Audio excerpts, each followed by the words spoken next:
یہ پیر میر علی شاہ صاحب رحمۃ اللہ علیہ، یہ تصفیہ ما بین سنی و شیعہ، یہ جتنے سادات کو آج تکلیف ہو جاتی ہے، میرا ان سے یہ چیلنج ہے کہ وہ پیر میر علی شاہ کو تو سید مانتے ہیں نا،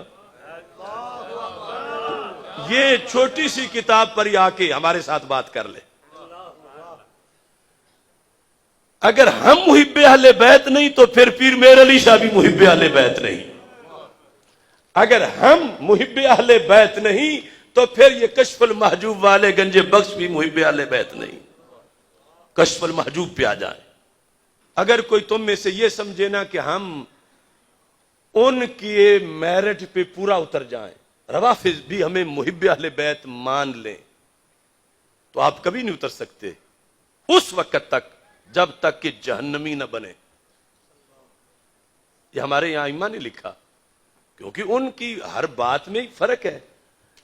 اب آیت تطہیر میں حضرت پیر سیدنا مہر علی شاہ صاحب رحمۃ اللہ علیہ اس بات کو آگے بڑھاتا ہوں اور ان لوگوں کو دعوت فکر دیتا ہوں کہ اپنے بڑوں کی تو پڑھو۔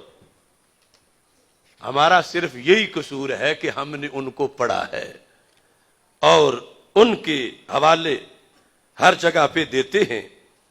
یہاں مسئلہ باغ فدق پر سیدنا پیر میر علی شاہ صاحب رحمۃ اللہ علیہ نے لکھتے لکھتے ایک دلیل کا جواب دیا جو روافض کی دلیل تھی۔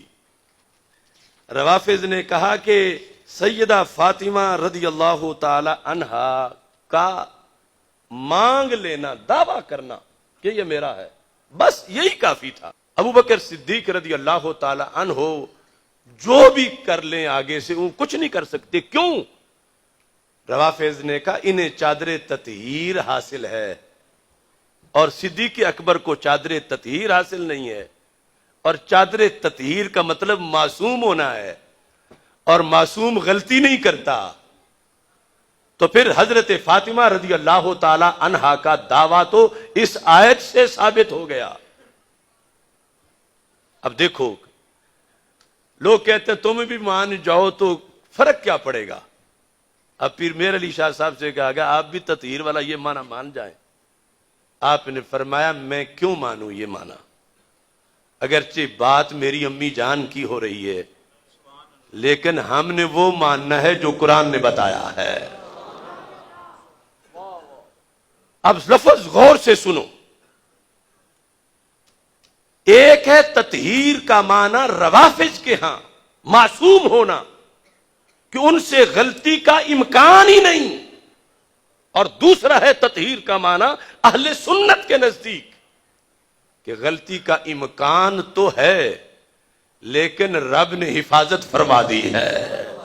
لفظ سنیں، فرماتے ہیں کہ اس موضوع پر ایک اور دلیل جو فریق مخالف کی طرف سے دی جاتی ہے وہ یہ ہے کہ اللہ تعالیٰ نے بموجب آیت تطہیر اہل بیت علیہم رضوان کو پاک گردانا ہے، لہذا سیدۃ النساء رضی اللہ تعالی عنہا فدق کا دعویٰ کرتے ہوئے کسی ناجائز امر کی مرتکب نہیں ہو سکتی۔ یعنی جب وہ معصوم ہیں تو وہ ناجائز بول کیسے سکتی ہیں؟ یہ روافض کی دلیل ہے۔ کہتے ہیں اس دلیل کا تفصیلی جواب آگے چل کر آیت تطہیر کی فصل میں دیا جائے گا، یہاں اتنا کہہ دینا کافی ہے۔ یہ اگلے جملے جو ہے نا، میں بولوں کوئی بھی آج کا بولے تو دوسری طرف سے فوراً کہا جائے گا ان کے دل میں کوئی مروڑ ہے، اور یہ بول رہے ہیں پیر میر علی شاہ صاحب، تو پتہ چلا مروڑ کا مسئلہ نہیں، شریعت کی حفاظت کا مسئلہ ہے۔ کیا وضاحت کی؟ فرمایا تطہیر کا معنی جو وہ لیتے ہیں وہ غلط ہے، تطہیر کا معنی جو سنی لیتے ہیں وہ صحیح ہے۔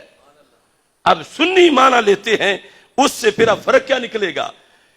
کہتے ہیں کہ آیت تطہیر کا مطلب ہرگز یہ نہیں، ہرگز یہ نہیں، یہ نہیں کہ یہ پاک گرو معصوم ہے، سرکار کے علاوہ جو 4 تن ہیں 5 تن میں کہ یہ پاک گروہ معصوم ہے. پیر میر علی شاہ فرما رہے ہیں آیت تطہیر کا ہرگز یہ مطلب نہیں. تطہیر ہے مگر یہ معصوم نہیں. کیوں؟ معصوم صرف رب کے نبی ہیں انسانوں میں. تطہیر کیا جو معنی رب نے دیا وہ بھی بڑی شان ہے، لیکن تطہیر کا یہ مقصد نہیں کہ انہیں نبیوں کے ساتھ ملایا جائے. نبی معصوم ہیں انسانوں میں. اور یہ فرمایا کہ آیت تطہیر کا مطلب ہرگز یہ نہیں کہ یہ پاک گروہ معصوم ہیں اور ان سے کسی قسم کی بھی خطا کا سرزد ہونا ناممکن ہے. یہ مطلب نہیں. خطا کا سرزد ہونا ممکن ہے.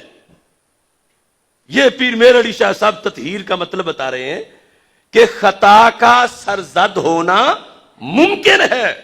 تو پھر فرماتے ہیں اس کا یہ مطلب ہے کہ اگر بمقتضائے بشریت ان سے کوئی خطا سرزد بھی ہو تو وہ عفو و تطہیر الہی میں داخل ہوگی.